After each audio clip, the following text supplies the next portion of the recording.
It started with a sound, not the roar of jet engines, not the flurry of boarding announcements, not even the chatter of anxious travelers, but something sharper, cleaner, a sharp, echoing crack that seemed to freeze time itself. Heads turned. Conversations stopped mid-sentence. It wasn't until a dark, polished cane hit the tile floor that people realized what they'd heard. The terminal, just moments ago bursting with movement and noise, went eerily still. A moment ago, she was just another passenger, an elderly black woman, walking steadily with the help of her intricately carved cane, dressed in simple elegance, a calm presence in the chaos of the airport. But now, she stood at the center of a storm she hadn't created. One hand slightly lifted in surprise, the other trembling from the impact, her eyes locked on the woman in front of her. The flight attendant, blonde, young, crisp uniform immaculate, stood with her hand still raised from the motion, the tension in her jaw impossible to ignore. Her voice, when it came, was louder than necessary, harsh with a tone meant to carry. "This area is for first-class passengers. You need to step aside." There was no uncertainty in her voice, no hint of hesitation, only judgment. People glanced toward the scene, pretending not to watch while doing exactly that. Eyes darted between the two women. No one moved. No one spoke. It wasn't just the volume of her voice or the accusation, it was the implication behind it. The way the words sliced through the air, wrapped in layers of superiority and suspicion. The woman hadn't even said a word yet, but already her place was being questioned. The older woman said nothing for a long moment. She didn't raise her voice, didn't demand an apology. Instead, she simply bent down and picked up her cane with slow, deliberate grace, the kind of poise that years of experience and countless quiet battles had carved into her. She rose again, standing straight, taller, somehow, than before. The flight attendant stood rigid, her breath visible in the tension of her chest. Her jaw twitched, as if waiting to be challenged. But the challenge didn't come with anger. It came with stillness, with the calm stare of a woman who had spent her entire life being underestimated and had learned to use it as armor. Then, finally, the older woman spoke. Her voice was calm, steady, laced with something deeper than anger, disappointment. "You've just made a very big mistake." That was all she said, just 10 words. But the weight of them cracked through the terminal like lightning. You could feel it in the air, the hush of people suddenly unsure, the flicker of realization dancing in the faces of those who had been ready to believe the worst. The attendant's smile, once tight and confident, faltered. But she didn't back down. Not yet. The crowd was silent, but their stares were louder than any announcement over the PA system. They didn't know this woman, didn't recognize her face from magazines or glossy business profiles. To them, she was just an older black woman. Dignified? Yes. Composed? Definitely. But that's not how first class usually looked. And to the flight attendant Maddie, that's all she saw too. No tailored suit, no name she recognized, just someone who didn't belong. She didn't ask questions, she didn't check the manifest. She judged, and judged fast. After all, she'd been trained to prioritize efficiency.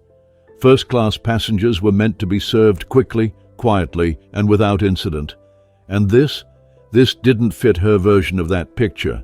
Maddie stood tall, or at least she thought she did, her fingers tightening around her tablet as if it were a shield. She tried to hold on to her composure, tried to look like the professional she believed herself to be. But something had changed. The air around her felt heavier. The woman hadn't raised her voice or threatened anyone, but the conviction in her voice, that calm certainty, had landed harder than any angry outburst. People didn't know who this woman was, not yet, but they knew they were watching something important, something that wasn't just about a gate or a ticket. Maddie turned her eyes to the woman's boarding pass, still visible in her hand. She squinted, not at the information, but at the idea of it, as if trying to prove to herself that this couldn't be real, that this woman couldn't possibly be where she claimed to belong. Her mind spun through the possibilities, a fake ticket, a misunderstanding. Maybe she wandered into the wrong area. Anything to explain why someone like her would stand in front of that sign reading first class priority boarding. She didn't know it yet, but her reaction, her suspicion, her raised hand, her words were being watched. Not just by passengers, not just by bystanders, but by someone who had seen too many moments like this one. A man in a navy suit sitting just feet away, watching closely, phone resting quietly in his lap.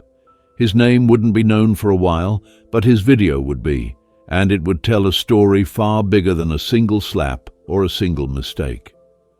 It would expose the exact moment a flight attendant forgot what it meant to serve with dignity, and reminded everyone else what it looks like to carry it without needing to ask. The lounge felt like another world. While the terminal outside pulsed with the chaos of travel, people rushing, voices raised, feet shuffling toward distant gates, the VIP lounge was a study in restraint.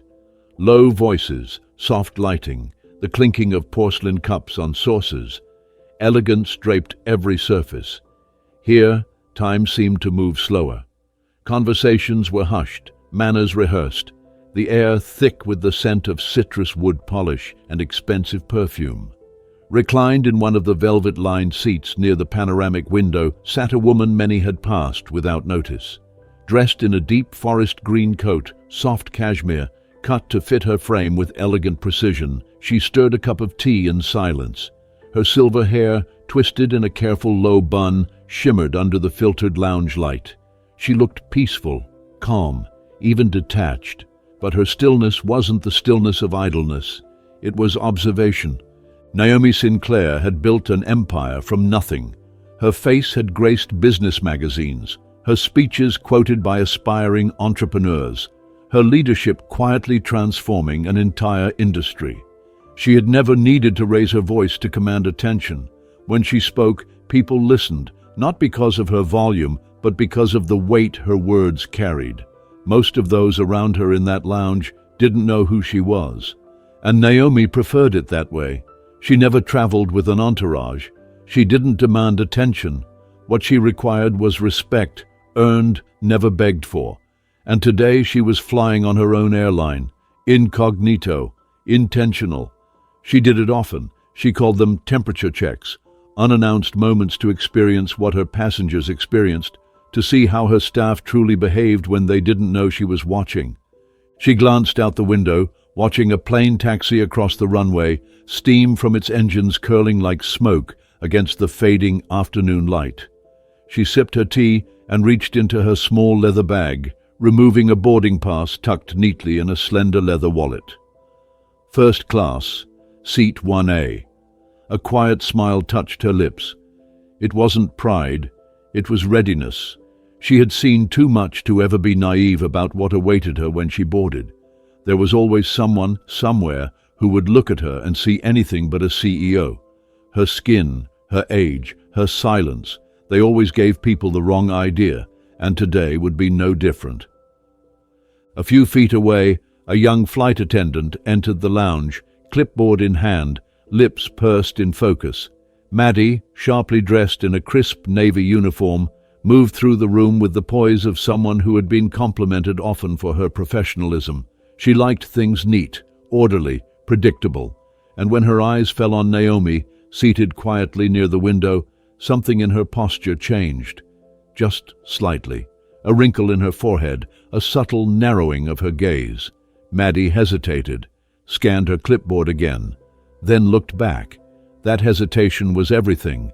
In Maddie's mind, the lounge was a curated space, not just of wealth, but of type. And Naomi, despite the elegance of her coat and the polish of her demeanor, didn't fit the image Maddie was used to. She didn't wear the telltale signs. No designer handbag displayed for others to envy, no loud jewelry, no obvious badge of luxury, just grace, silence, presence. Maddie stepped up to the front desk, leaned in, and asked under her breath, "Is that woman by the window actually flying first class?" The receptionist blinked, caught off guard by the question. "Yes, Ms. Sinclair, seat 1. Maddie didn't respond. She simply looked back one last time, her mind already creating stories. stories fueled not by fact, but by assumption. The flight began boarding soon after. Naomi stood, collected her belongings with unhurried ease, and walked toward the gate. Her cane, carved with an elegant floral pattern, clicked softly against the marble floor. She moved with the quiet rhythm of someone used to walking through storms. She didn't rush. She didn't look around to see who was watching. But Maddie watched her, every step. By the time Naomi reached the gate, the boarding line had thinned. Only a few people lingered. She stepped into the first-class lane, her ticket in hand, chin held high. Maddie intercepted her with a smile that didn't reach her eyes. "Excuse me, ma'am. I just need to check your ticket again." The tone was polite on the surface, but underneath it pulsed with suspicion. Naomi held out the boarding pass with a calm expression. Maddie took it, glanced at it, but her face didn't change. "One moment," she said, stepping away, holding the ticket as though it might be forged. Naomi waited. She didn't ask why. She didn't protest. She'd seen this play before, different actors, same lines. Maddie returned quickly, face tight. "Sorry for the delay," she said. Her words didn't carry sincerity. She handed the ticket back. Naomi took it without a word. That should have been the end. But Maddie, standing stiffly in front of the boarding path, added one more sentence, soft but unmistakably sharp. "I hope everything's in order. We've had problems in the past." Naomi didn't reply. She didn't need to. Her silence said enough. What happened next happened fast. Maddie reached out as if to double-check the boarding pass again, even though she'd already done it twice. Naomi instinctively pulled her hand back, slowly, protectively. Maddie's expression snapped, her voice sharpened. "Ma'am, I need to see it." She lunged forward, trying to snatch it from Naomi's hand. In the struggle, Maddie's hand collided with Naomi's, hard. The cane, knocked from Naomi's grip, clattered to the floor. The sound cut through the air like a warning bell. Conversation stopped. A collective breath held. Naomi didn't cry out. She didn't even flinch. She simply looked down at her cane, then back up at Maddie. The look in her eyes could freeze fire. Not rage, not shock, but a sorrowful disappointment that pierced deeper than any scolding ever could. She bent slowly to retrieve her cane, and when she rose again, the air around her had changed. Heavier, electric.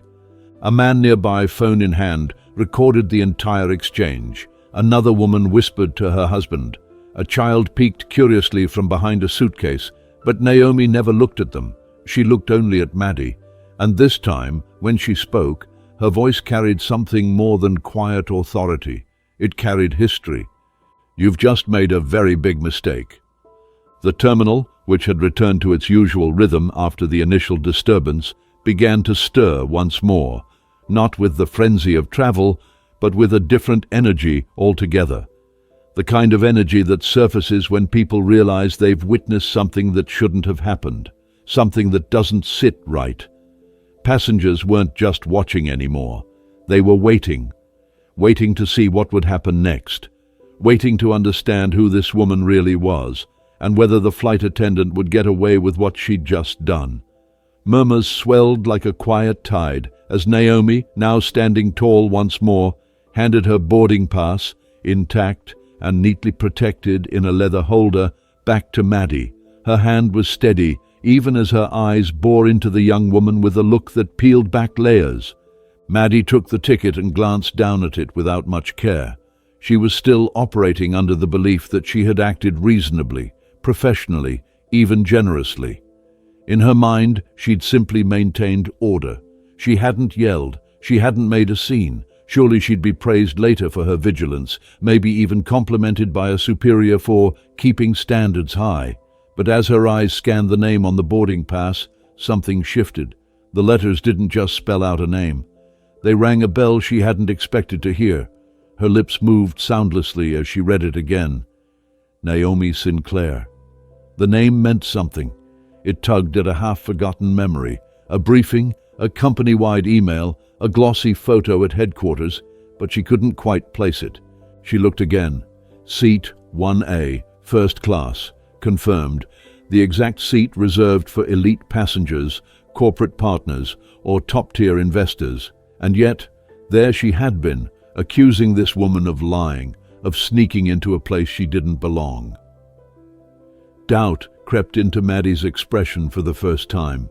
Her practiced professionalism faltered, but it wasn't just the name that made her pause. It was the way everyone was suddenly looking at her. No longer as the gatekeeper of luxury, but as the face of something ugly, something they'd all seen before, but never this clearly. And then it happened.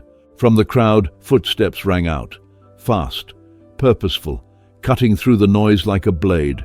A tall man in a perfectly tailored black suit appeared, his badge gleaming at his chest. His face was immediately familiar to those in the airline industry. Richard Foster, Senior Operations Manager, the kind of figure whose presence only appeared in emergencies or executive visits. His arrival turned heads. This wasn't routine anymore. This wasn't just a customer service incident.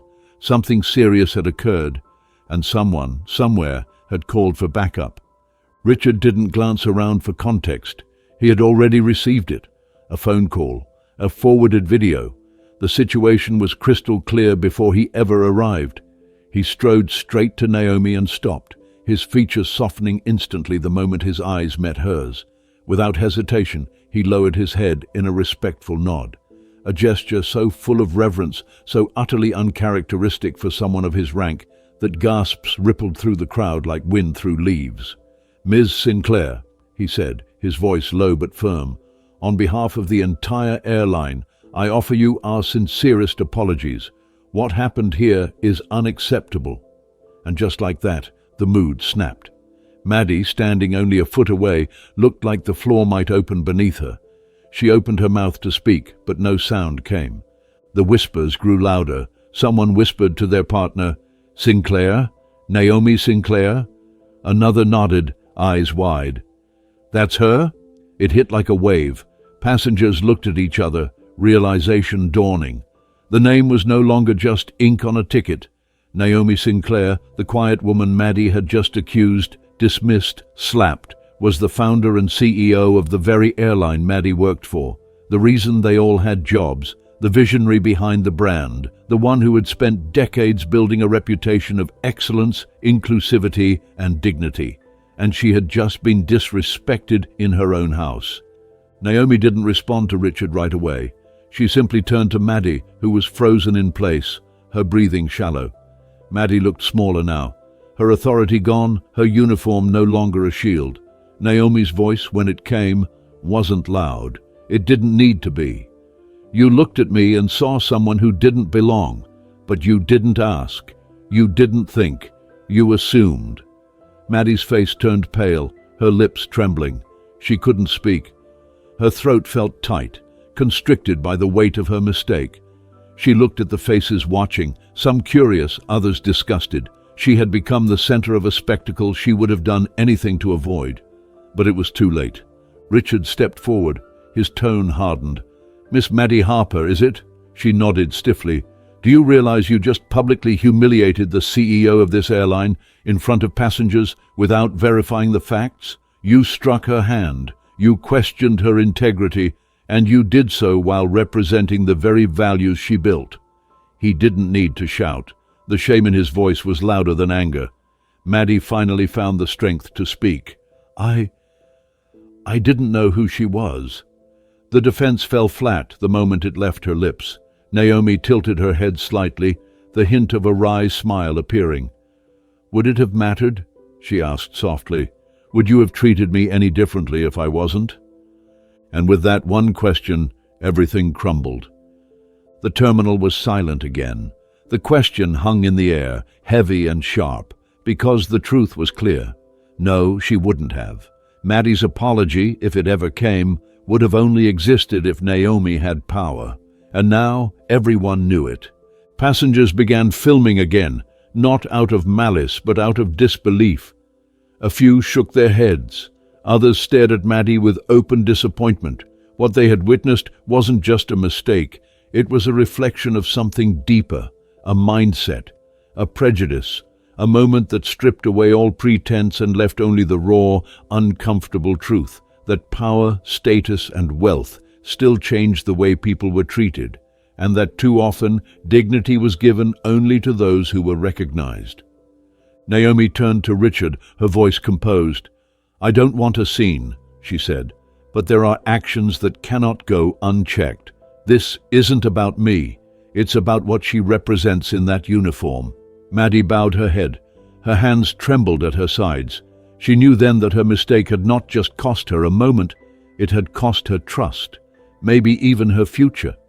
And as Naomi walked calmly toward the gate to board the plane, her presence radiated something greater than authority.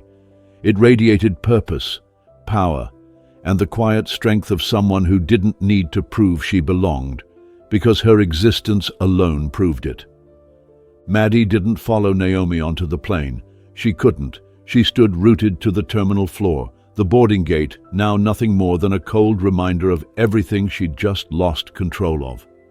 Around her, passengers began to board in silence, casting careful glances in her direction.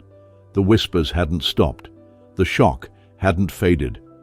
She could still feel the echo of Naomi's words in her chest. "Would you have treated me differently if I wasn't?" That question kept looping in her mind like a melody she couldn't stop hearing. Her face felt hot, her vision slightly blurred. Her hands were still trembling, not just from embarrassment, but from something deeper. Something she hadn't wanted to face before. Something that had just been ripped wide open in front of strangers, co-workers, and superiors alike. Not long after Naomi had disappeared down the jet bridge, Richard stepped aside to make a call. Maddie couldn't hear every word, but she caught fragments. Executive level, incident report, disciplinary hearing. Each syllable hit like a gavel. This wasn't a misunderstanding that could be smoothed over with an apology. This wasn't an internal complaint that would be buried in a drawer. This was big. The kind of event that corporate memos are written about, that training videos are made from. Maddie stood perfectly still, her body frozen with shame, as a uniformed staff member approached her and spoke softly. "Miss Harper, you need to report to the operations office, now." Her mouth was dry. She couldn't find the words to reply. She nodded and followed, her legs heavy beneath her, each step louder in her mind than the last. While Maddie was led away, the flight prepared for departure. Inside the plane, Naomi was seated comfortably in 1A, her expression unreadable. She didn't show anger, didn't radiate triumph. She simply sat still, hands folded over her cane, watching the other passengers filter into the cabin. Some glanced at her with admiration, some with quiet apology, some with a newfound awareness that they hadn't had 10 minutes ago. No one said a word to her. They didn't have to. The respect in their eyes said enough. The cabin crew buzzed with quiet nervousness. Word traveled fast, especially when it involved the CEO.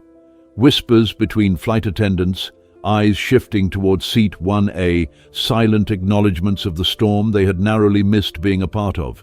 No one dared say it out loud, but everyone was thinking the same thing. What now? They didn't have to wait long. Just minutes before takeoff, the PA system buzzed to life with a special announcement. It wasn't the captain, it was Richard Foster.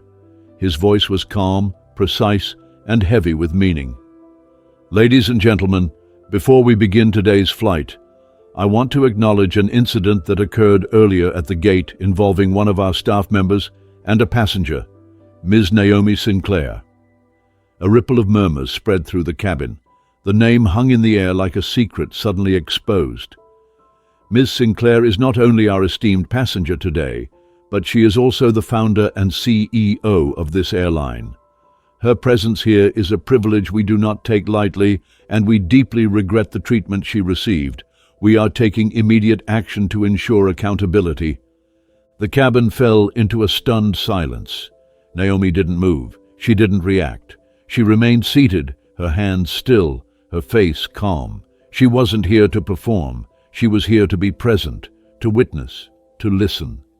Meanwhile, back at the airport office, Maddie sat alone in a cold gray room, her uniform wrinkled and her confidence completely shattered. The walls around her were lined with framed mission statements and smiling portraits of leadership, one of which now stared back at her with painful irony. Naomi Sinclair, the very woman she had shamed, the very woman whose image was printed on the founder's wall just outside the employee break room, passed every day without a second glance. The door opened, and Richard walked in, followed by 2 senior HR directors and the head of cabin services. They sat down across from her, a thick file placed on the table between them. No one raised their voice. No one pointed fingers, but the silence was weightier than any lecture could have been. When Richard finally spoke, his words were sharp and clear. "Miss Harper, we've reviewed footage, collected passenger statements, and discussed this at the executive level. You are being placed on immediate suspension. Further disciplinary review will determine the next steps. In the meantime, you are to surrender your badge and company-issued materials." Maddie stared down at her hands. She had no argument, no defense, just regret. But as she reached for her badge, ready to set it down and walk away, the head of cabin services cleared her throat. "There's been a decision," she said quietly. "Ms. Sinclair has requested you not be terminated." Maddie's head lifted slightly, disbelief written all over her face. "She believes that this should be a lesson, not a dismissal. You're being enrolled in a 6-month mandatory program on racial bias, passenger sensitivity, and leadership accountability. Upon completion, the board will re-evaluate your standing." Maddie couldn't speak. She just nodded, the words too heavy to process. She had expected to be fired. She had expected the door to close forever. But instead, Naomi had left it cracked open, not for Maddie's comfort, but for her growth. The next day, the world knew. The incident spread fast, shared online through a video recorded by a bystander at the gate. It went viral, not because it was loud or violent, but because it was so quietly devastating. The story was picked up by major news outlets, and within hours, Naomi Sinclair's calm dignity was being praised across social media. Not just for what she endured, but for how she chose to respond. Not with revenge, but with reason. Not with outrage, but with resolve. She released a statement that was short and powerful. "It is not enough to fire those who make mistakes rooted in prejudice. We must teach them, confront them, and challenge them to unlearn what they never should have learned. Only then does change become possible." Back on the ground, Maddie began her training. No uniform, no wings on her chest. Just a notebook, a pen, and a classroom full of people who had also made mistakes. Her pride, once her armor, had been stripped away. But in its place was something raw, something honest. And every day she sat through those difficult lessons, she began to understand what Naomi meant. That real accountability wasn't about being punished. It was about being transformed. 6 months later, a new class of flight attendants gathered in the orientation room. At the front of the room, standing tall in a simple, unadorned blouse and slacks, was Maddie, no longer the same woman who had made a snap judgment in Terminal B. She had been asked to speak, not as a cautionary tale, but as a voice of growth. She shared her story, the shame, the mistake, and the second chance. And when she finished, she looked at the new recruits with a steadiness she hadn't known she was capable of before. "Every passenger you meet," she said, "has a story you don't see. Don't be the reason they walk away feeling like they don't belong. Be the reason they know they do." Naomi never needed to speak to her again. She didn't need to, because the message had already been delivered, and it echoed louder than any announcement in any terminal. It was the sound of real change, not instant, not perfect, but earned, and still unfolding.